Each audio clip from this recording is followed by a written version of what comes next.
Bonjour à tous, aujourd'hui on se retrouve pour parler des nouveaux personnages, à savoir Zahard XSR+, et Xiaxia Rework. Alors je vais commencer par Zahard parce que ça va être le plus rapide. Bon, je vais pas être par quatre chemins, ça va être très simple. C'est littéralement un copier-coller de sa version donnée qu'on a actuellement. C'est le même élément, le même rôle, la même catégorie, et surtout c'est le même kit. Mais en fait c'est le même mec. La seule différence entre les deux personnages, ça va être sur la révolution 4 et 5. Et en vrai ça change même pas tant que ça le personnage.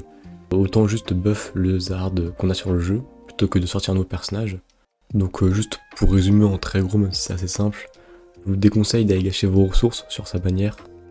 En fait le problème de base de Zahard, c'était que son kit était un petit peu vieux.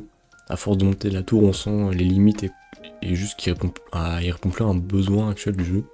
Et donc justement sortir un nouveau Zahard, c'était le moment un peu de redonner vie au personnage de Zahard en lui-même, pas le personnage du jeu. Et ça aurait pu être sympa, donc elle changeait son kit, sauf que justement le seul truc qu'il fallait changer c'était le kit, et c'est tout ce qu'ils ont gardé, avec son élément et sa catégorie. Ce qui est un petit peu débile si vous voulez mon avis. Donc d'un point de vue purement d'optimisation, de compte, hein, si vous cherchez la performance, n'invoquez pas sur le personnage, c'est juste du waste, enfin du gâchis. Et vraiment la seule raison pour aller l'invoquer, et d'ailleurs c'est la raison pourquoi moi j'ai invoqué, c'est juste si on aime le personnage, mais là ça ne concerne que vous. Donc en tout cas ça présage vraiment rien de bon pour le futur XSR+, même si on peut toujours espérer que Netmarble apprenne ses erreurs. Pour l'instant moi je suis pas très serein. Bon, maintenant que je me suis bien défoulé sur Zahard, on va pouvoir passer au vrai sujet de la vidéo, Xiaxia, et là ça va être un petit peu plus long. Déjà, pour en revenir aux bases, Xiaxia est d'éléments rouges. Il s'agit d'un support manieur de vague. Donc là on est vraiment sur un personnage qui va rester uniquement en backlane, donc la ligne arrière. Et avant de commencer l'analyse, je tiens juste à rappeler que Netmarble a comparé en termes de performance cette version de Xiaxia avec Evan et Iwa adulte. Donc déjà on peut s'attendre à un personnage qui sera indispensable au moins avec une copie. Donc maintenant je vous propose de voir si Netmarble a assumé. Alors on va commencer avec son kit. Donc pour commencer, son passif au niveau 5 va baisser la défense des ennemis de 40%. De plus, elle va pouvoir s'auto-heal et se donner une courte période d'invincibilité. Ensuite, sa deuxième compétence va juste infliger des dégâts et paralyser les ennemis pendant 4 secondes, ce qui est assez moyen, mais bon, on prend toujours. Et enfin, sa première et meilleure compétence va offrir un gros heal à l'allié qui a le plus besoin, donc celui avec le pourcentage de PV le plus faible, qui sera scale en fonction de son attaque. Et en plus de cela, elle va créer un lien inversé avec l'ennemi qui a le plus de PV. Donc l'ennemi adverse qui a le plus de PV, ce qui va rediriger 40% des dégâts subis par cet allié sur cet adversaire.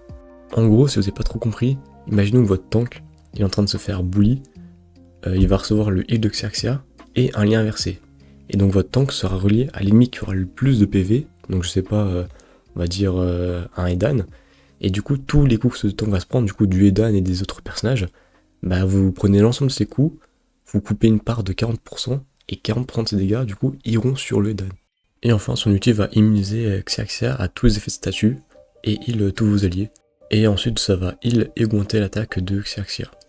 Et pour continuer avec sa révolution, donc sur sa révolution 4, c'est simple, vous prenez l'ulti de base, avec l'immunité, les heals et tout, et vous y ajoutez de l'invincibilité pour tous les alliés, durant 2 secondes, ainsi qu'un buff de résistance physique et magique de 60%.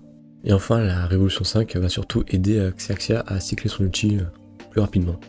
Et bien sûr, c'est un support, donc on va aller l'équiper avec du set Barry, et on va prioriser les résistances physiques et magiques, en général.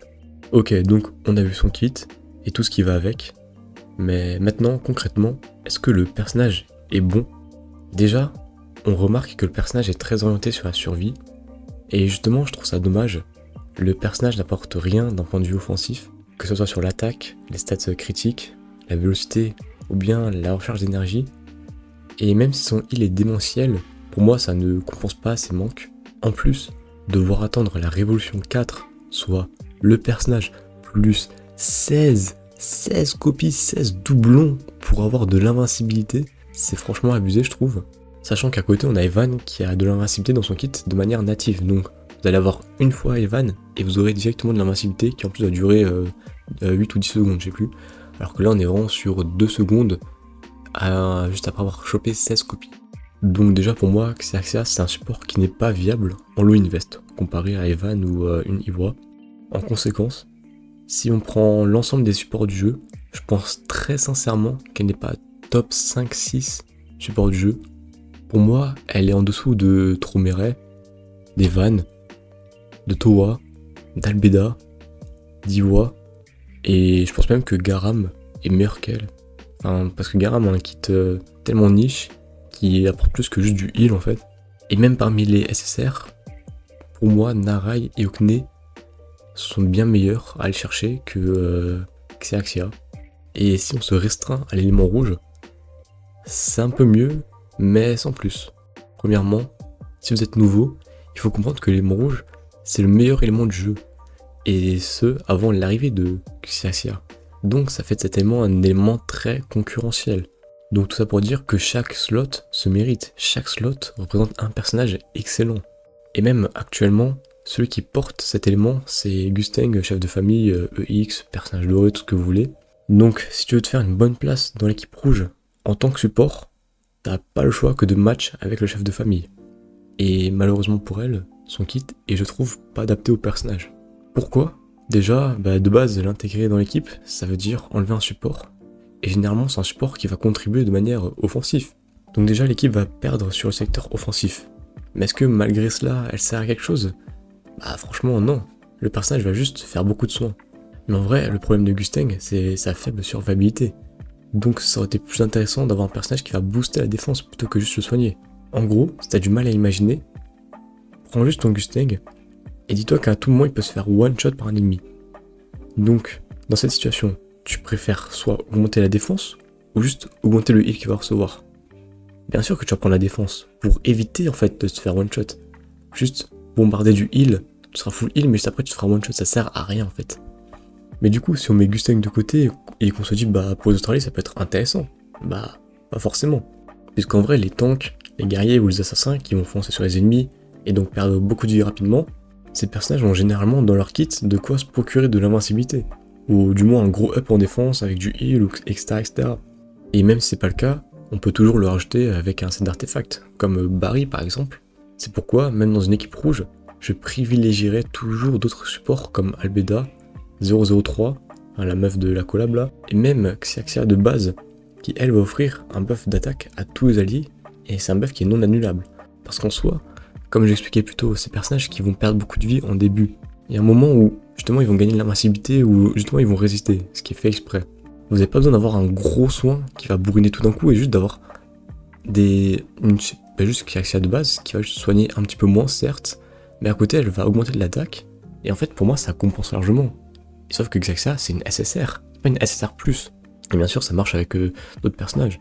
Alors en soi, le personnage n'est pas injouable, elle est viable, surtout quand vous l'aurez à très haut investissement, mais il ne s'agit pas non plus d'un must-have comme d'autres supports, à savoir une Evan, donc juste ce que Netmarble nous a dit en tout début quoi. En fait, si je dois vraiment donner mon avis, je trouve vraiment que le personnage a un kit qui est un peu vieillot, qui correspond pas trop aux attentes actuelles du jeu, ou du moins de l'élément rouge, mais je ne suis pas un monstre à la jeter sous le bus. J'ai trouvé un point où le personnage est vraiment pertinent. Enfin, vraiment pertinent, tout est relatif, mais bon, je tiens quand même à l'éclairer. Pas qu'on m'accuse d'être un hater ou je ne sais quoi. En effet, son main argument se trouve dans le mode épreuve de l'administrateur, au trial d'éléments rouges pour contrer Urek. Puisque dans les trials, vous êtes restreint à la couleur de l'élément, donc rouge. Donc, comme vous n'avez pas trop méré, il faut innover.